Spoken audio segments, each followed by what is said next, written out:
হ্যাঁ বন্ধু, তুমি কেমন আছো? আমি ভালো আছি। আপনি কেমন আছেন? হ্যাঁ, আমিও ভালো আছি। আচ্ছা আচ্ছা, আজকে আমার একটা প্রশ্ন আছে, তুমি কি উত্তর দিতে পারবে? আমিও খুব ভালো আছি। আপনার দিনকাল কেমন কাটছে? হ্যাঁ, আমার দিনকাল অনেক ভালো যাচ্ছে। এখন আমি একটা প্রশ্ন আছে আমার, অনেক দিন থেকে জানার আগ্রহ, কিন্তু জানতে পারতাছি না। এটা কি তুমি উত্তর দিতে পারবে? জানাতে পারবে আমাকে? পৃথিবীর দীর্ঘতম নদীর নাম নীল নদ। এটি আফ্রিকার 11টি দেশের মধ্যে দিয়ে প্রবাহিত হয়েছে। এই আরে নদীটির এটা না, এটা না, দৈর্ঘ্য এটা প্রায় না, 6,650 এটা না, কিলোমিটার। এটা না। আমার জানার ইচ্ছা হচ্ছে কি, আমার জানার ইচ্ছা হচ্ছে মুরগি আগে আসছে নাকি ডিম আগে আসছে, এটা বলো তো। কি খবর? কোনো কিছু জানার থাকলে আমাকে জিজ্ঞেস করতে পারেন। আমার জানার ইচ্ছে হয়েছে মুরগি আগে আসছে নাকি ডিম আগে আসছে।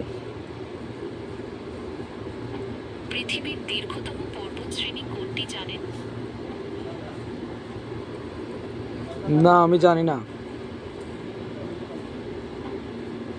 পৃথিবীর দীর্ঘতম পর্বতশ্রেণীর নাম আন্দিজ পর্বতমালা। এটি দক্ষিণ আমেরিকায় অবস্থিত। এই আমি তোমাকে পর্বতমালা আমি প্রায় সাত তোমাকে হাজার আমি তোমাকে কিলোমিটার কি দীর্ঘ। বলছি, তুমি কি বলো? আমি তোমাকে কি জিজ্ঞেস করছি কি, তুমি বলো কি? উত্তর না দিতে পারলে বলবা যে আমি পারি না, বাস শেষ। তুমি এদিক সেদিক ঘোরাও কেন কথা? আপনার যদি অন্য কোনো প্রশ্ন থাকে তাহলে করতে পারেন। হ্যাঁ আচ্ছা, বলো তাহলে, মুরগি আগে আসছে নাকি ডিম আগে আসছে, আমার এই প্রশ্নটা আমি উত্তর উত্তর দাও। দিতে প্রস্তুত।